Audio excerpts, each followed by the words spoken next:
we are continuing the discussion on outlining. I was taught to outline, and I still use what I would consider to be like kind of a modified outline style whenever I take notes. I'm not 100% strict on what an outline always looks like when I note take, but I'm essentially outlining when I do notes, and I'm always creating a kind of hierarchy structure of the things I'm hearing or whatever I'm reading to enable me to take notes, which is huge for comprehension and retention of information. A lot of our struggling learners may also do a better job at the details and have a more difficult time coming up with these main idea statements.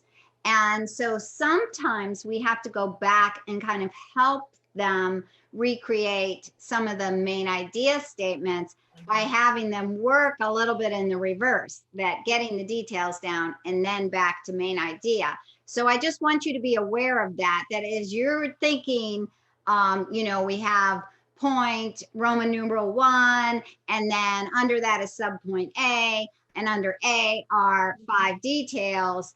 You may actually find that you need to leave space for writing some things. You might actually have to get some of those details down before the student can come up with a good sentence that's more of a main idea kind of sentence. Depending on your student's strengths and weaknesses, you may sort of have to be flexible in sort of the order that you approach things, depending on what they tend to sort of zero in on first, right? Mm-hmm.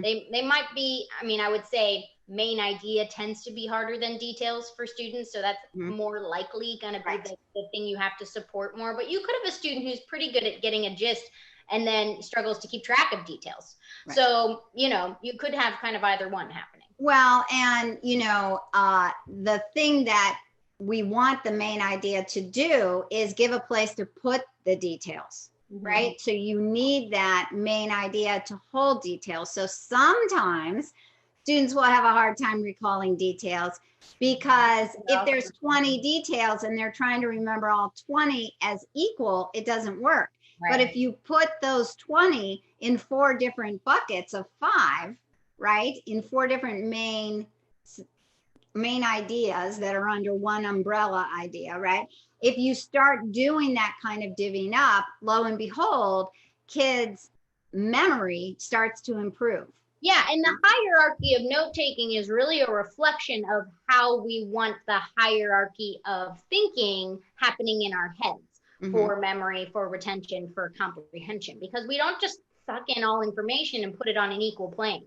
If that was the case, I would remember one thing from every single article I read, right? It would be whatever the last thing was that someone said. But as I'm listening to something, I'm organizing information in my head of, this is a big idea. These were details that went under that. This was an even further point of that detail. And then we moved on to this bigger idea. And then they mentioned these things under that. And if I can do that in my head, that enables me to then recall and comprehend a lot better. So we're helping kids practice that in writing too. So this idea that when you teach the structure of text, it's not just that we think it helps comprehension. There's actually evidence that this helps comprehension. So it's of great value. Now the question is it of value? What can you do with it in terms of writing? So it's easy now to think, okay, so should my child always make an outline before they write? No. No. But can they use an outline to write? And might that be helpful? Yes. So let me just back up a step. If I teach kids outlining from text, I'm teaching them a structure which they may use and be better able to access for writing, right? I've taught them a structure, but they didn't have to start at the level of my original writing. We taught that outline structure with text first. Also, if everything I had to write, I had to outline first, I would want to never write. That's just, when I was a kid, I often would just write and free write, and then I would make my outline and turn it into the teacher. And then when my rough draft was due, I actually already had it because I did my rough draft before I did my outline, because that was the way I like to think. But as I made the outline, I might be starting already revising from that free write. So there are ways to use an outline. You don't have to start with an outline. But once you've made one, we can write from an outline. Yeah, and in fact, what do you think of that, Maura? note taking in and of itself can be kind of enough of a writing task for, like I would make that a single, obviously, or maybe many lessons. Like it's taken, if we wanted to do a whole article, we wouldn't get it done in our 1 hour session usually, right? That would take, a little while. And you may just do some things that just stay in notes. And then it's nice to once a month or once every couple months, take something that you did some sort of beginning structure of and turn it into something bigger. So kids start to be able to see, well, okay, at first they're maybe seeing the purpose of note taking to help me understand something, right, and remember it. But it also has a huge purpose for organizing something that's then going to become bigger and then going to become, it's something that has a lot of pieces and needs to be even more organized, right? So starting with a structure and expanding it is also really worthwhile work. You just don't need to do it every time you do note-taking practice. Right. There's so much value. That's what we want you to really get from this. So when you think of what do we do with our outline now, the number one answer is nothing. You've already done a lot, right? Yeah. You've learned text structure. You've learned a process of note taking. You've had comprehension. Right. You've created a process for thinking and memory. You've worked on what's a detail versus a main idea. Not to mention tons of handwriting practice, spelling practice. Oh yeah, right. And your copy work, because some of those words are going over. Say your syllables while you write. Vocabulary. We never waste a thing, right? Yeah, we get it all. And so that idea, nothing, you've done enough, doesn't mean, done, we did it once, never have to do again in your entire education. Now, one of the things we did, and I don't even know if you remember this, Maura, but after they got really kind of good at outlining, we started to talk about fast note taking and how might you modify this. And so I showed them like ways I modify it. And we talked about Cornell notes, which we talk about in our writing and editing class, I'm pretty sure. And I think we even talk about it in our reading comp class. I'm thinking. Definitely, I can't remember. It is writing comprehension. Yeah, yes. Okay. So we talk about that, and so, and a lot of times I would start to talk about, with my kids, I would talk about, well, sometimes I'm taking notes and a teacher's talking and all of a sudden I realize, hey, wait a minute, this is 3 parts to this topic. Like teachers don't do a great job of saying, here's our overarching theme, this is number 1 or this is Roman numeral 1, right? They don't do that. So I was showing them how, like, as you're writing, you may go back and say, I'm going to make this Roman numeral 1 and I'm going to make this Roman numeral 2. And in my Roman numeral 1, I want to know this is A, B, and C. And beyond that, I'm just going to use little dashes and indentations because I don't want to get all into whatever, right? I am currently taking a childbirth class online. And I have a notebook of notes that are essentially outlined. That's how I take notes now. Now I don't use the Roman numerals really. I do sort of a bulleting system, but I subcategorize things underneath, what are main ideas, what are details, what is a detail of a detail, right? And I have pages and pages of notes. And I was just thinking the other day, thank God I know how to take notes. David was like, you're better at taking notes than me as I'm writing because I have this sort of structure. Now he actually also kind of takes notes in a very outline-ish way. Anyone who takes notes that are efficient in any way are probably using some kind of structure. And when I was in college, when I have classes that I have a lot of information that I have to remember, I used to rewrite all my notes. Mm-hmm. Now, rewriting them, what I would do, and if I rewrote notes, I almost didn't even have to study after doing all that. Like that was how I studied. It was a very active studying. I get a lot of memory out of writing. I actually could then picture where things were on my page, stuff like that. But also I was like rethinking the organization. What buckets does this information go into? What's related to what? Because someone asked a question and that answer was 3 pages later, but actually it went back over to this, first part of the notes. And, so really when you think about it, this kind of knowledge is so useful. Yep, totally. So in our theme of what do we do with outlining now, I told you number one is nothing. You've already done a lot. You already done it. Number two, I'm telling you now how I organize it, was modify it. Like start to play with it the way we were just talking about. How do you like using notes? How can you be faster at it? How would you do this if you were doing it on Post-its? How would you do this if you were doing it in note cards?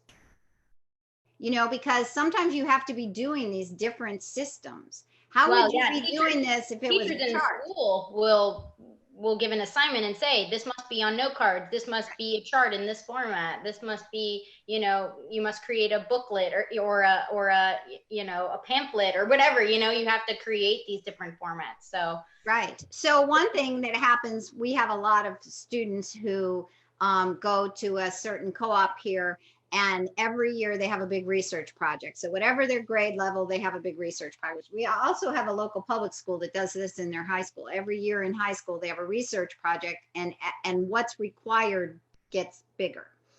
So my kids will make all these note cards, right? And the note cards are all coordinated with what was the source.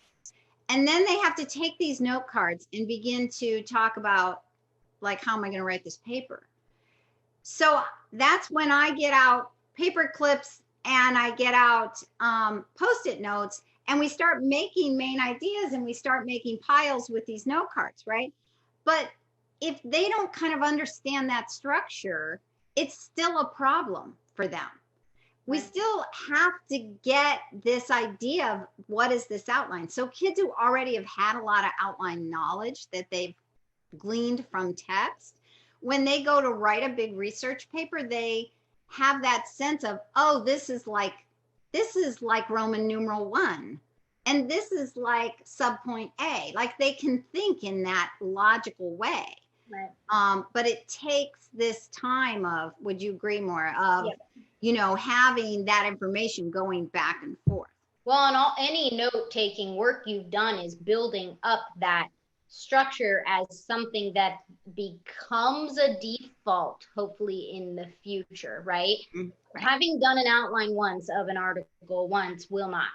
Lots of outline note-taking kinds of practice will start to give kids, again, it's this word again, a sense of how information needs to be in a hierarchy. And when I'm looking at a crap ton of note cards in front of me, what is my sense for how I need to begin organizing them so this paper or project or whatever has some sort of structure? All of that harkens back to a lot of the kind of outlining work you would have done.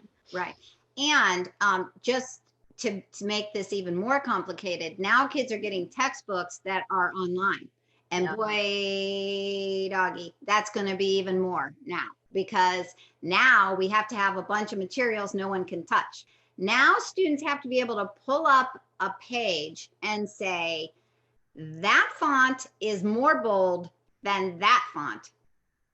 Yeah. And the most bold is maybe Roman numeral 1.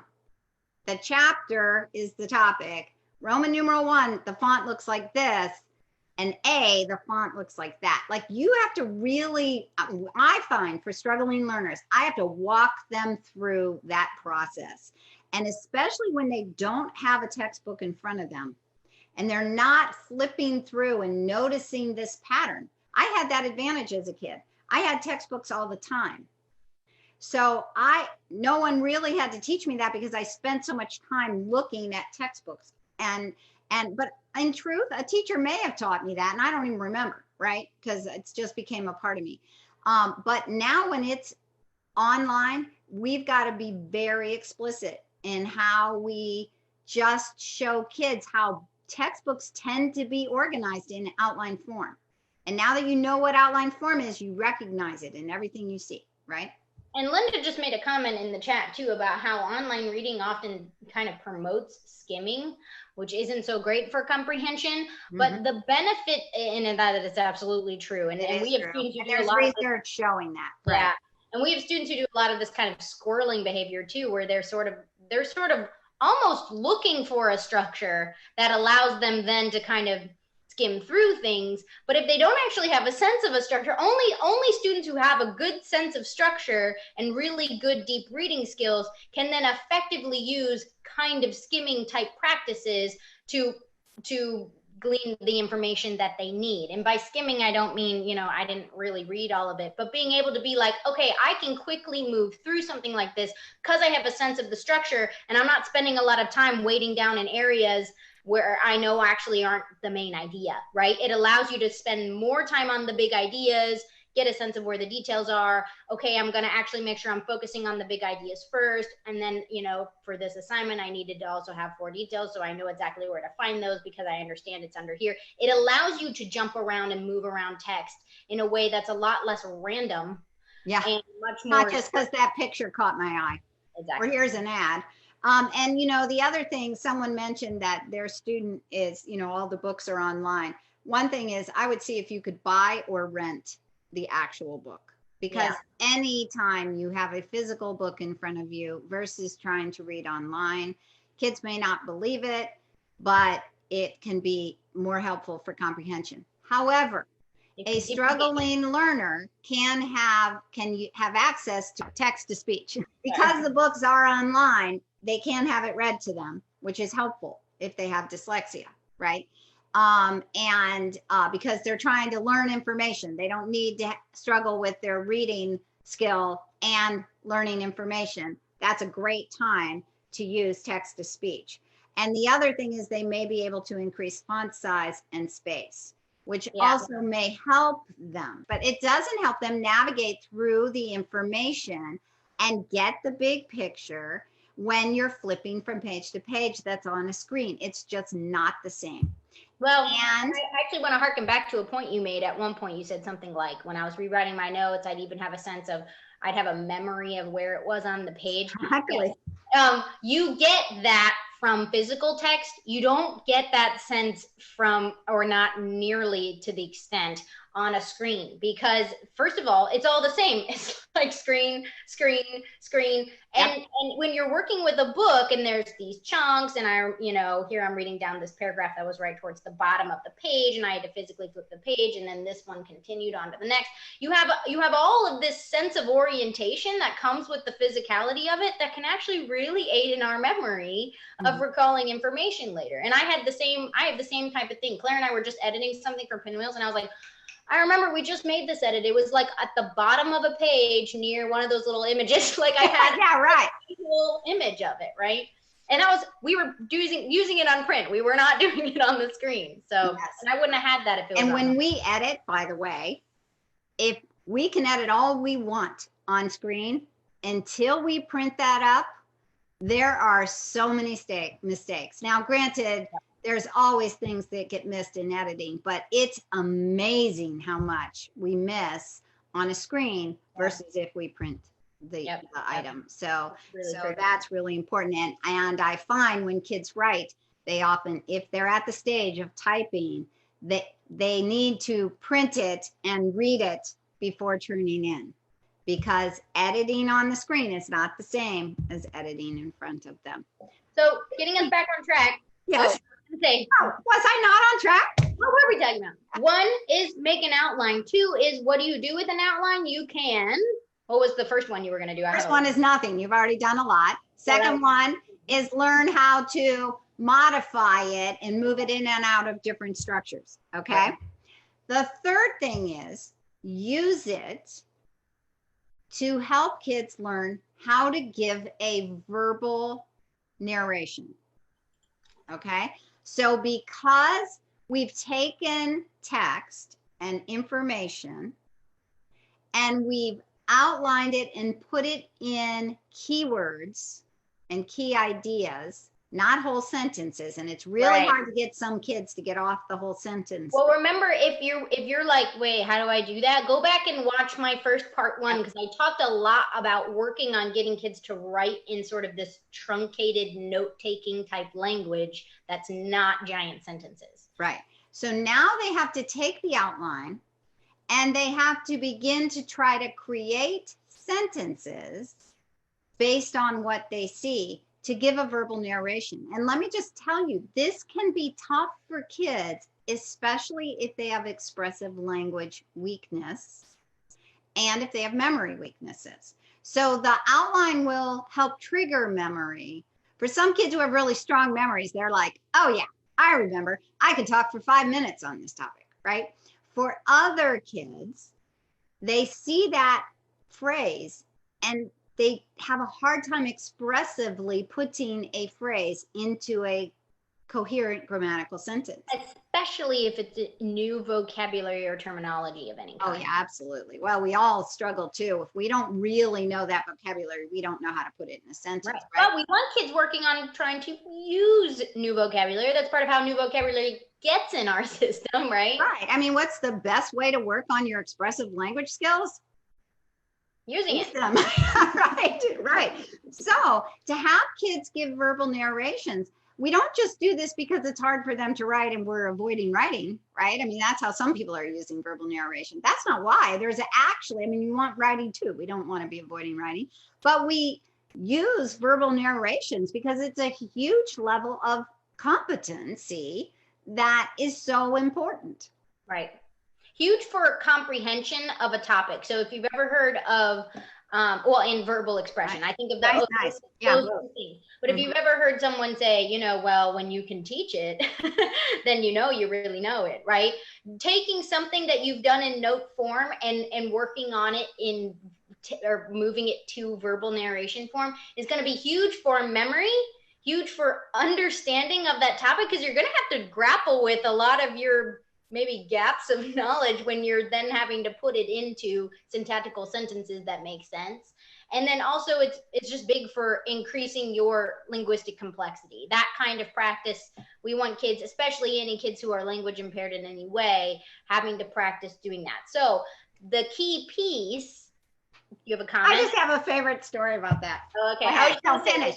The key piece is making sure that you have not written your outline in full, complete sentences, or else there's no job to do when you then take it to a verbal narration.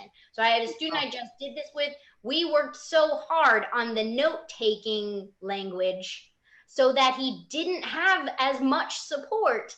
So that he was working on having to put it back into full sentences when he verbally narrated. And also, it had to be partially his own words. Because if you're just reading off of it, there's no work being done, right? And he wasn't able to just read bullets. He knew that for each point, he had to turn it into a full sentence. So that's big. That's huge, huge, huge. That's where the work really happens. So I have a story about two students. So one was a high school student who was just one of these kids who had mild dyslexia, but always struggled, got to the ACT, you know, teacher realized like, wow, something's going on with this kid, finally gets diagnosed, right? And so, you know, she is like all in because she wants to go to college. Her ACT scores weren't very good. She tries so hard to be an A student. I mean, she just like did everything I recommended. It was really lovely. So anyway, I had said to her, we were talking about studying for tests because this was really hard for her. She needed to work on note taking because of the dyslexia, blah, blah, blah. So I had told her that I used to, when I was in college, I was a commuter, and when I was going to take a test, on my way driving, I would pretend I was teaching the material. And I would know by the time I got to the classroom and had time to look over my notes, what notes I needed to look over. Because I made myself do it out loud. Like can't just happen in your head. You have to actually verbalize it, right? So I'm talking to myself. I used to do the same thing in the car. Right. Like, now I'm giving this lecture. Yeah, right.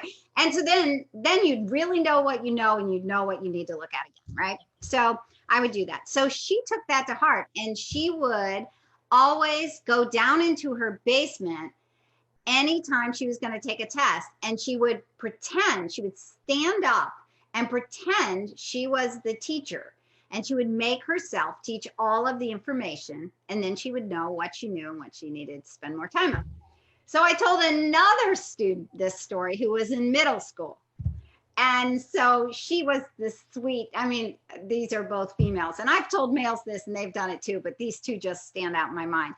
She was like so taken that this high schooler had done this, that she started taking all of her stuffed animals and stuff. You know, she was at that stage where I'm still half a kid and starting to, you know, and she would put all the stuffed animals out, and then she would teach them out loud whatever she wanted to know. How cute. It was adorable. So Maura, I wondered if you can share your outline. This was, well, it's a student of mine. Coronavirus came up. It was like all my students could talk about. Of course, you know, I realized we were wasting like the first 10 to 15 minutes of sessions just like getting, you know, sort of stuff out, and they had emoting. Yeah, emoting. And then also just like my students were really intellectually interested in this topic and were asking all kinds of scientific questions. And I was like, well, let's do some research work and some good note-taking skills along the way. So of course, that's what the topic is here. But you could obviously pick any topic that a child is interested in or that you need to be learning for some unit you're doing.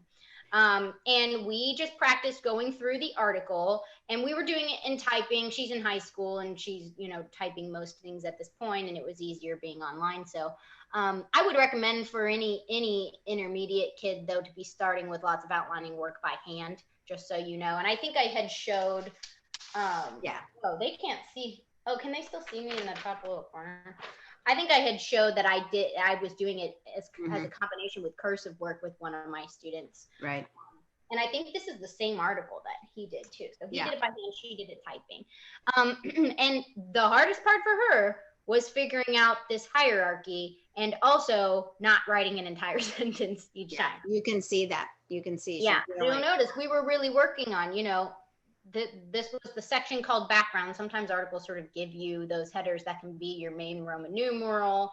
The main idea was that it was a new virus that we actually had to kind of go back and figure out after we had written down some details. Sometimes, like as Rita was saying in the beginning, I let kids skip to the details because they can sort of go, well, this paragraph had this in it, and this in it, and this in it, and this in it. And often the main idea of a paragraph isn't, I mean, it's kind of stated in the topic sentence, but it's not stated like the topic of this paragraph is. So kids often miss it, right? And so she like kind of had listed a bunch of things, and then it was like, okay, well, when we talk about it being respiratory disease, it was first detected in China. Now it's in 150 countries, including the United States. It's called coronavirus or COVID-19. All of that was about, and then we had to kind of come up with this main idea that, okay, this is just introducing that this is a new virus that we're dealing with. Right. So if this student, wait a minute, can you go back up to that one? I was just going to scroll. Yeah. So if this student was doing this verbal narration, I probably wouldn't have her tell me everything, but I would probably have her maybe highlight some of the key things that she wanted to say, like coronavirus is a new virus. It's primarily a respiratory disease. It's now in 150 countries, came to the US in January of 2020. So what I'm showing you here is sometimes what I'll have students do is plan using highlighter colors the pieces of information that they're gonna put together in a single thought. Right. You know, kind of combine. And it's another great part of the expressive language piece of this is you're working on creating verbally pretty complex sentences and having to combine multiple clauses, etc. So what Rita just said was the coronavirus, actually that was kind of yellow down here. Oh, I made it the wrong color. The coronavirus is a new virus that is primarily a respiratory disease. All of those pieces went into one sentence. Right. Now, I didn't even really read this article, right? And I wasn't the one who helped this student make the outline. And because I'm more skilled at this, I could quickly guess what of that. Is it important that it was first detected in China? It certainly is a meaningful piece of information if I'm writing a report. Mm-hmm. But if I'm giving a verbal if I'm summarizing, I might include that. I might also decide, well, okay, let's be a little egocentric here. I'm giving this verbal report, and maybe the most important thing for me is that it's in the United States or that it's all over the world. You know, I could have even said including in my own country or something. If this is a verbal narration, The whole point of a verbal narration is if it's a verbal summary, you're not going to say everything. If it's a presentation, you may want every single one of those details. Right. I might have saved that it's called COVID-19 for later, knowing that was an important thing to say, or I might have just introduced. So today I'm going to talk about the coronavirus, also known as COVID-19. Right. This is a new virus that causes primarily respiratory disease. And it's now spread to 150 countries. And by the way, I would let kids work out and make some of those decisions on their own. We want to try not to be too like, well, I think the best way to say it would have been, you know what I mean? Like we want them trying to piece this together. I could have one student say the coronavirus is a new virus. That is mostly a respiratory disease. I could have another student say, we now have a new virus in the United States called the coronavirus, right? And have that be their first sentence, right? I would let them kind of decide how they're piecing this information together, because that's important independent work. Right. So one of the ways we do that is I will have students and I both write on one little grouping there. So I'll say, okay, let's look at section A, and the 4 details underneath. And we're going to use that to write a paragraph. Okay. And so by the way, she's kind of moving on to, or she's adding a written piece to this. Yes, I'm adding a written piece. And the reason I'm doing it is actually because Moira had made this point about how there's more than one way to say it. And sometimes it's easier to teach that concept if we take it in writing. Well, so what I'll say to kids is, now the most commonly, what do you think you should start with? And usually they kind of have a sense that you start with the topic that this is a new virus, right?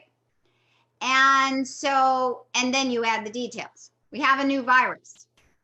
And that might be a really stilted writer would write it literally like that. We have a new virus.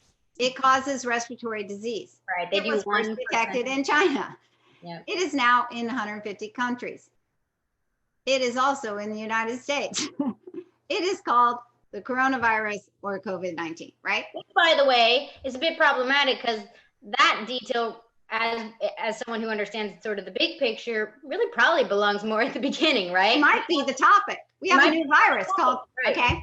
And she could have written that new virus called coronavirus at the top. Sometimes at this stage, we'll make that decision and we'll actually cut and paste and move that. Move things. Right? Yep. We might move new virus, coronavirus, or we might make that the topic and that it's a new virus, we might make number 4.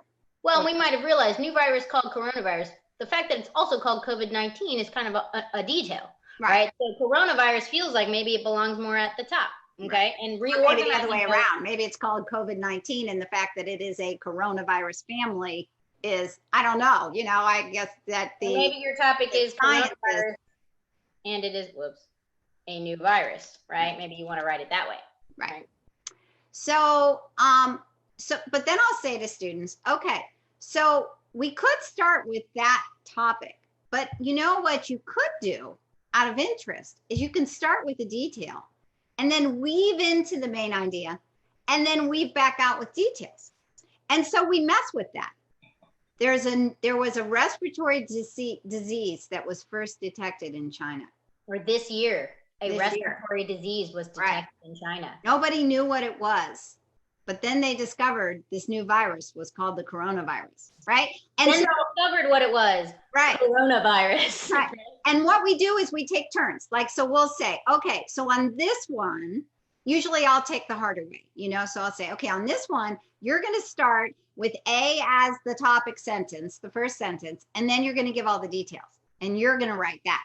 But I'm going to write it so that I give some of the details and then I'm into the topic and then I'm back out again. Like what I can't stand is when kids are so stuck in you must have a topic sentence and then your details follow, And you might even get even worse, something like this. There's a new virus called the coronavirus that causes respiratory disease that was first detected in China and is now in 150 countries, included the United States, period. Okay, that's my paragraph, right? Like they don't really know how to elaborate. They just are like, I'm just taking all this and I'm treating They don't have a sense of how thoughts can be grouped into a single sentence, right? Yeah. They don't actually get that this is a topic. Really, everything is equal. And it's all just crammed together in one sentence. Can I just say too, the sort of hyper focus on topic sentence comes from this fear that students will leave out the topic and only have details. So it is Which can happen. Yeah, it's true. It is true that a clear topic needs to be present somewhere, and it needs to be present probably not all the way until the end, although sometimes people artfully will do that. They'll keep you hanging till the very last sentence.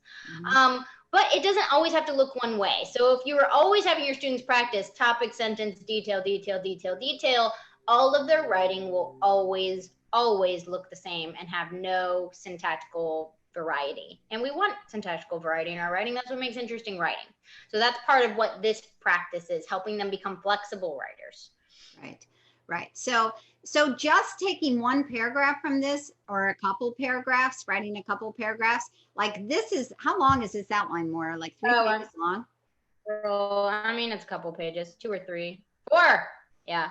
Yeah. So, I mean, this would be a really long paper, which this student could probably knock out. Yeah. She could probably knock it out. But, you know, this would be a lot for a younger student or a struggling writer. We definitely want them to just have a little bit experience with it. Right. The other thing you can do with this, and it's a little harder to, in terms of a verbal narration, is you can take your, well, let's just look. So 1 is background, and 2 is your CDC recommendations. Yes. And 3 is severity. So let's say, let's just stop there, okay?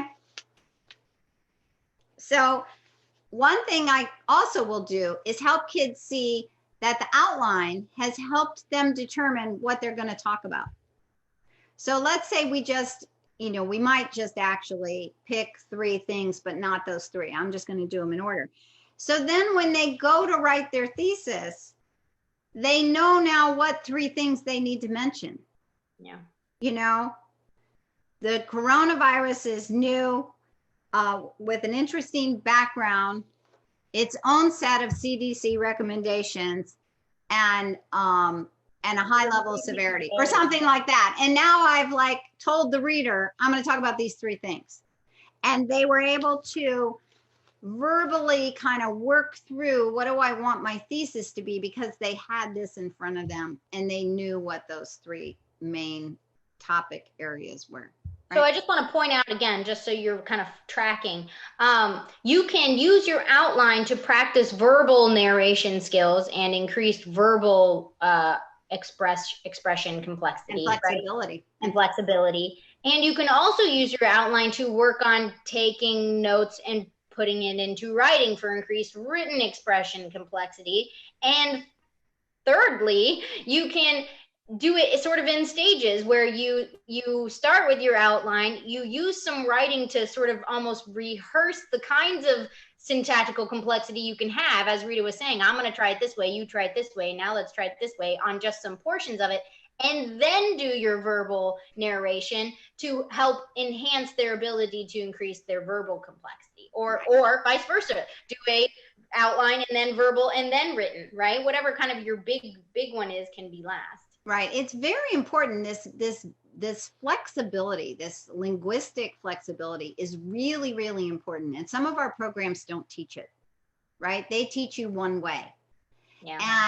And really that flexibility is so important. Our brains always have to be thinking about the possibilities and which one is most logical and which one makes sense and which information, what did that word choice mean? You know, there's so many things. We have to always be flexible. Wait, I started to say it this way, but now that's not making sense. I need to revise and say it this way. And also, there's not always one way. I could be like, I think the paragraph sounds best like this. And another person is like, well, I really liked it when I held off on the topic for a couple sentences and then weaved it in, right? So, I mean, that's why writers have styles, because there's not always one best way. We have a sense of what's a bad way, but there's many good ways. And we want kids to become flexible with how they can keep putting information together. Plus, when we write an introduction, we actually make them do it backwards. They have to make their way to the topic, right? They have to make their way to the thesis.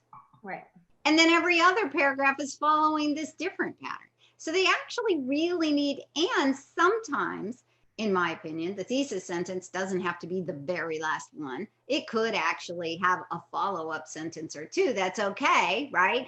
And it just depends on how adept you are, right? So you're not going to become adept if you don't mess with it. So I opened a Google slide and created, a title, and then actually took A and just kind of copy and pasted. And now a student could work on what actually needs to be on a slide, so that one thing could become a title, right, on this slide. And another thing, it could be that we take this information and we turn it into coronavirus equals COVID-19, and then we have these details. It's a respiratory disease, first detected in China, now it's in 150 countries. And you may even practice making it look a little bit more friendly and formal, as slides do, where you decide, okay, this big bullet is going to be like my capital letters, and these little, sub bullets are going to be like my numbers, and you can try bulleting instead of number, right? So what we're teaching them now is, first of all, kids like this generally once they get into how do they change the font and what do they do with it. But they do begin to get into, they are now creating what a textbook has. They're using font to identify, and size, right? The type of font, the size, the style, the color. They're using and various boxes and text boxes and images, and they're using all of that to convey information. But what you don't want on a slide is everything you're going to say. You only want the notes, right, for your listener. So it is a great way to help kids create that. Now you have both a written and a verbal presentation. Well, you have two written to then support your verbal, right? If you can, you can get from your notes to your slides, from your slides to your verbal practice, right? Right. And so, it's practicing modifying it into a different presentation format, which is an important skill that kids need to practice. It is. And I think it's important too that they actually present it. So if you can find a place, a means for this actual presentation, one thing you can do is record it. Turn on Zoom, record it. I was just gonna say, yeah. There's all kinds of programs. Zoom is just one way to do it, where you can pull up, you can also, I know PowerPoint had a way to do it for a while, and I don't know if they got rid of it, but I'm pretty sure Google Slides has a way to create sound bites per slide. So you can record an audio clip for each slide. So then you practice your verbal narration to the point of, okay, the performance is that then there's going to be a clip of what I'm saying that is recorded with each slide. And then when you're done, you can just play it. And they had to do their presentation for the recording, and then you can play the whole thing, and they'll hear their own voice. That's a great idea. I've never done that. I've done it like twice, but it's been like a couple of years since I've done it. So yeah, right. Just remember that just because Maura showed us a more complex, older text, that we have a lot of text out there that we can. This is all about beavers and how they build dams, and it kind of goes with what are beavers, and then how do they build the dam? First they do this, and then they do this, and then when it's finished, and so on and so forth. And it goes on. The animal ones are always good, right? You can always pull in, how are these animals doing right now in, in the environment? You can pull in more than one source if you want. Any history or science books that you're already working from for school would be good for that. I would say, yep. Encyclopedias are great for this because they'll have full spreads on certain topics, kind of like this body talk. That's an awesome image. Isn't it? I copied it. The student, okay, so the student had this book, and I thought it was such a cool thing. Yeah. So I just made a copy because it was such an awesome example of finding a short amount of information. This isn't this giant project, but by the time you're done, you kind of know, like, what are the basic parts of dogs that make them, like, how are they cool creations, like the way their legs are and the way their noses are and all the things that, their various features do for them, right? And anyway, so yeah, there's some gorgeous source material out and there. There's tons of sort of child-friendly or intermediate, leveled text that's like current event type sites that you can find, and you can often sort of select, like, well, I want the current events that are sort of, fifth grade appropriate or third grade appropriate or whatever, and it'll be, more topical things that you can find as well, that are more spaced out like that, more images, much more friendly language. So you can be doing this. I mean, I don't want to, if any of you are sitting here like, well, I have a second grader or a third grader, obviously. When do I do this, right? Yeah, you don't. No, absolutely not. I'd be doing a very modified, smaller, version. I'd say with about around third grade, be working on this kind of thing. So, Right. What's the main idea and what are the subpoints? And, with a younger student, going right to the PowerPoint and using the PowerPoint fonts to show the outlining is actually a great way to teach it. Like, you don't have to go from outline to PowerPoint. Right. You can use PowerPoint to teach that same concept, that you have this big heading, and then there may be a subheading. So the big heading is background of the coronavirus, right? And then you have this subheading that it's a new virus. And then on the next slide, there was this subheading of whatever the next one was. Okay. So what was it? That if the timeline in the US. Okay. But those subheadings are still bigger than the details. And so you can help kids kind of begin to put this together in more simple ways when they're young on the PowerPoint. And that can be a great way for them to learn. And then they get to bring in pictures, and it flips. And sometimes you put in animations. They love the animations. I was going to say, you can get GIFs and little vines on PowerPoints, which kids think are fun. So, okay, to summarize, what to do with an outline. Number one, leave it alone. It's done a ton of work for you already. So sometimes you just want to say, that's it. That's what we did, right? Okay. By the way, especially for students with dysgraphia and lots of handwriting, doing just a couple chunks of something, it would be enough, right? And comprehension. Right, and comprehension. And comprehension, right? Yeah. Or memory issues for trying, and then they need to work on main ideas and where main ideas help hold details together and comprehension, okay? So number two, take the outline and modify it in these different ways so kids see how they're always representing main ideas versus details. Right. And umbrella headings under subheadings, right? So you can be doing that with Post-its, with charts, with your note cards, right? And note cards and paper clips. You do a lap book, right? Yes, right. And the PowerPoint can also, those fonts. Yeah, the PowerPoint falls under that. Yeah. Right, okay. Help students learn how to give good verbal narrations, verbal summaries. What is a summary, right? What are key ideas? All of that learning that went into that, okay?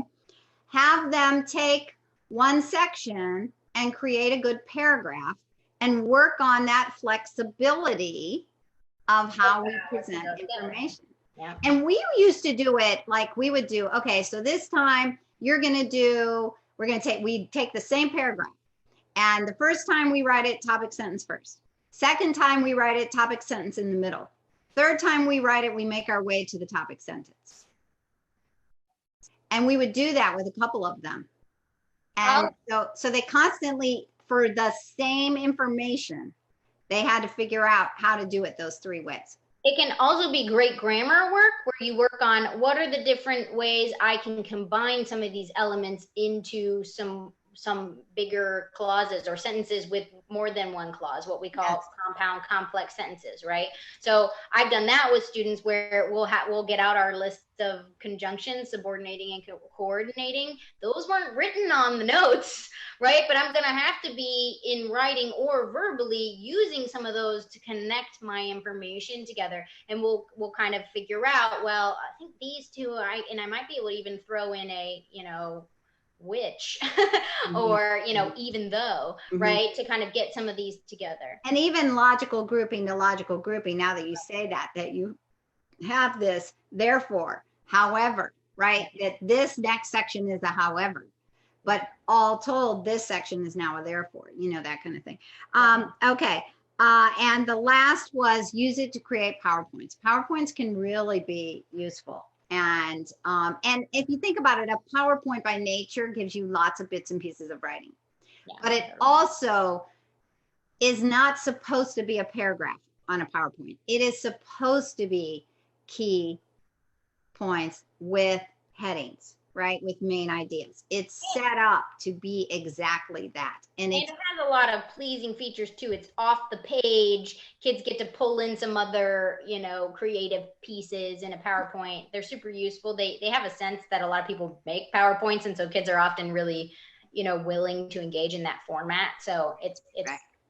And you add the verbal piece with it. So it kind of comes to a nice hurrah, right? Right. Okay. Well, Maura, I think we covered outlines.